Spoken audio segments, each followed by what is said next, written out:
시사 카페를 꾸며주시는 두 분 소개해드리겠습니다. 소셜랩 접경지대의 조형근 소장 모셨고요. 어서 오세요. 예, 안녕하십니까. 정치 철학자 김만권 박사 모셨습니다. 어서 오세요. 예, 안녕하십니까. 네. 최근에 그 뉴스 보셨죠? 이 사교육 시장의 일타 강사들께서 연이어서 대학의 위기를 거론을 했다. 이게 이제 뉴스를 많이 탔는데, 예를 들어서 메가스터디의 수학 일타 강사로 꼽히는 현우진 씨 같은 경우는 수능 체계는 오래 가지 못한다. 이렇게 단언을 했다고 하고요. 이투스 일타 강사인 이지영 씨 같은 경우도 서울대 나와도 백수 많다. 대학이 밥벌이하는 시대는 지났다. 이렇게 단언을 했다고 합니다. 그래서 제가 이제 정리를 해봤는데요. 대학은 붕괴하는가? 약간의 선정성을 가미해서 오늘의 발제를 한번 이렇게 해보도록 하겠습니다. 먼저 대학의 역사부터 좀 짚어야 될 것 같은데, 그렇죠? 대학의 역사를 좀 쭉 한번 정리를 해주신다면. 이게 대학 역사라고 하는 게 특별히 다른 게 아니어서 평범한 얘기가 되면 안 되니까 굳이 이제 약간 표현을 써보면 대학은 3번 태어났다. 오. 예, 이런 표현을 제가 써봤어요. 그래서 이제 우선은 대학이 처음 등장한 거는 서구에서 서구 제도죠. 서양에서 중세 12, 13세기에 볼로냐 대학이 제일 먼저고 비슷한 시기에 파리 대학이 생겼다. 이렇게 알려져 있어요. 잠깐만, 여기서 또 지금 그 태클 한번 들어가면 우리나라에 서당이 있었고 성균관이 있었잖아요. 그러면 성균관을 대학으로 치면 안 되는 겁니까? 아니 그 지금 성균관 대학은 건학 600몇 주년 그렇죠. 그렇게 예, 이렇게 하고 있습니다. 그러니까 오히려 다만 서양에서 인정 안 할 뿐인데 우리끼리 그렇게 생각하면 됩니다. 예, 네. 우리 동양식의 교육 방식이니까. 네, 그렇습니다. 국가 주도. 근데 좀 다른 게 우리 뭐 국가 옛날에 또 주도 이제 있죠. 삼국시대가 뭐 태학 있고 막 이랬잖아요. 국자감도 있고요. 그러니까요. 네, 다 많습니다. 우리 다 만들어내면 되죠. 우리 국립대학은 우리가 더 빨랐을 수도 있어요. 그러니까 그렇습니다. 됐어요. 그쪽은 공립은 아니니까. 원조 얘기는 여기서 끝냅시다. 예. 아무튼 뭐 현재 대학의 어떤 그 모습 이제 서구에서 온 거니까 계속해 주신다면. 근데 이제 이때 대학들의 특징이라고 하는 게 아주 중요한 특징인데 중세 대학은 자치를 하는 겁니다. 여기 아주 중요한 특징이죠. 교수와 학생들이 조합을 만들어 가지고 당시에 이를테면 중세 봉건 시대니까 영주들이 지배를 하잖아요. 근데 대학은 자치다. 그러니까 자치 도시나 아니면 뭐 황제나 이런 사람들로부터 자치 특허를 받아서 스스로 통치하는 거예요. 이게 이제 오늘날까지 내려오는 대학의 자율성. 이라고 하는 이상의 원조격쯤 되는 지금 캠퍼스 도시가 있었던 거군요. 요즘으로 치면. 뭐 이게 그건 나라들마다 좀 다른데요. 그러니까 이제 뭐 흔히 할 때 뭐 저도 자세하게 그런 것까지는 자세히 모르지만 영국 같은 경우는 뭐 이렇게 캠퍼스 도시 중심으로 발전을 했다. 캠브리지나 옥스포드라고 하는 것이 도시이기도 하잖아요. 네. 근데 예를 들면 파리 대학이나 볼로냐 대학이다 이런 거는 그게 그 도시를 그 대학이다라고 하기에는 도시가 규모가 크고 도시 안에 그냥 그 대학들이 사실상 그 도시와 구별되지 않으면서 이렇게 성장을 했던 것 아닌가 그렇게 알고 있고요. 맞는지 모르겠네요, 사실. 근데 이건. 저 시대 때가 정말 대학으로부터는 되게 좋았던 시대가 뭐냐면 자치권이 되게 확실했었고, 그렇죠. 그리고 더 나가서 심지어 그 거주 이전권까지 같이 있었어요. 그러니까 대학을 머무는. 그러면 옥스포드 같은 경우도 옥스포드에 있다가 거기서 자기 자치권을 확보하기 위해서 거기 일부 학자들 그냥 캠브리지로 옮겨가는 거거든요. 오.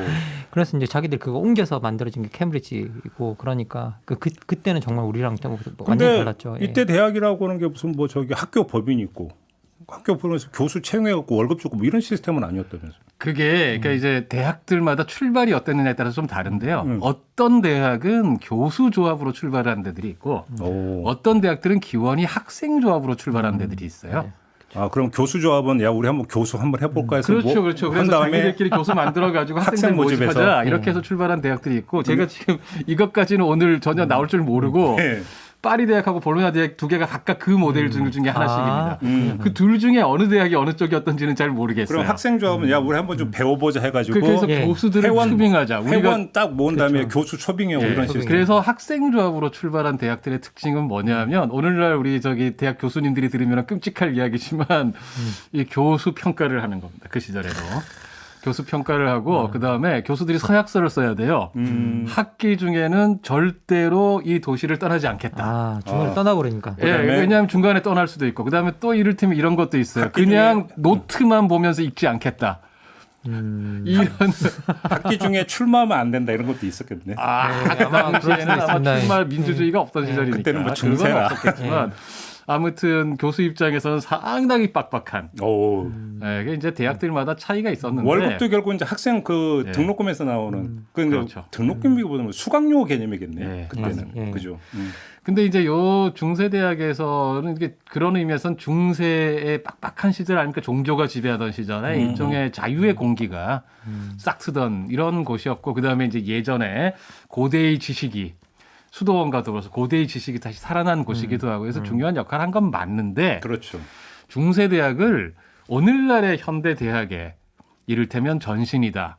중세대학이 이렇게 지금 대학에 약간 뭐 자치 정신이 기원했다 말했지만 그렇게 말하기는 좀 곤란합니다. 아무튼 그럼에도 불구하고 의미 부여를 한다면 어떤 종교에 독점되어 있던 지식을 네. 대중화하는 전진 기지로서 대학이 기능하기 뭐 시작했다. 그랬다고 볼 수 있겠죠. 뭐 이렇게 그렇게는- 의미 부여하면 될 거예요. 네, 맞습니다. 근데 그런데 이제 여전히 제가 엘리트 교육기관이었죠. 그렇죠. 네, 딱 하나 이제 그래도 말씀드리고 싶은 거는 우리가 요 시기에 그러니까 중세에서 근대로 넘어가던 시기에 위대한 지식인들이 있거든요. 네.